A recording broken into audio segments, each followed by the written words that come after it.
Мөрдөн байцаах албан дотоод явдлын яамны 1946 оны 9-р сарын 12-ны өдрийн 504 тоо тушаалаар мөрдөн байцаалтын ажлыг цагдан сэргийлэх газрын гүйцэтгэх 1-р хэлтсийн ажлаас тусгаарлан тус хэлтс болгон Улаанбаатар хотын цагдан сэргийлэх ангийн гүйцэтгэх группээс 10 ажилтныг сонгоо авч ард иргэдийн өргөдөл гомдлыг шалган барагдуулах, тухайн үед гарч байсан хүнд ноцтой эргүүдэд мөрдөн байцаалт явуулах үүрэгтэй тусгай группийг гүйцэтгэх 1-р хэлтсийн бүрэлдэхүүнд байгуулсан нь мөрдөн байцаах албаны анхны суурь болжээ. Энэ цагаас хойш эдүгээ 64 жилийн нүүр үзжээ.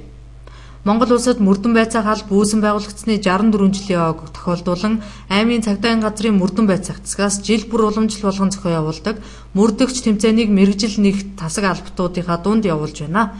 Тэмцээнийг явуулснаар алба хаагчдын мэргэжлийн ур чадвар дээшлэх, аж ахуй нэгж байгууллагуудын сонор сэрэмж дээшлэх, мөрдөн байцаах тасгийн үйл ажиллагааг мэдрүүлэх зорилготой юм байна. Мөрдөн байцаах алба үүсэн байгуулагдсны түүхт 64 жилийн ойг тохиолдуулан Төв аймгийн мөрдөн байцаах тасаг алба хаагчдын дунд мэргэжлийн ур чадварыг дээшлүүлэх зорилготойгоор мөрдөгч 2010 тэмцээний зохион байгуулж байна. Энэ тэмцээний зохион байгуулсны ач холбогдол нь алба хаагчдын мэргэжлийн ур чадвар дээшлэх мөн одоо энэ тоглолтыг зохион байгуулснаар одоо аж ахуй нэгж ард иргэд маань өнөөдөр мөрдөн байцаах албаны үйл ажиллагааг ойлгож мэдэх мөн өөрсдөө гэмт хэрэгээс яаж үржин сэргийлэх вэ гэдгийг сурчлах гол зорилготойгоор энэ тэмцээн уралдаан зохион байгуулж байгаа юм аа. За уг тэмцээнд одоо 3 хэсэгээс бүрдэж байгаа.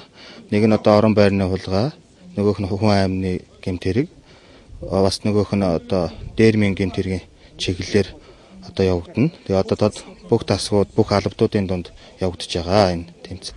Аймгийн цагдаагийн газрын мөрдөн байцаах засгаас зохион байгуулж буй мөрдөгч 2010 тэмцээний хүрээнд явагдаж байгаа шалгуурууд нь өрсөлдөөнөөр дүүрэн алба хаагчдын сонирхлыг татаж ур чадвар шаардж байлаа.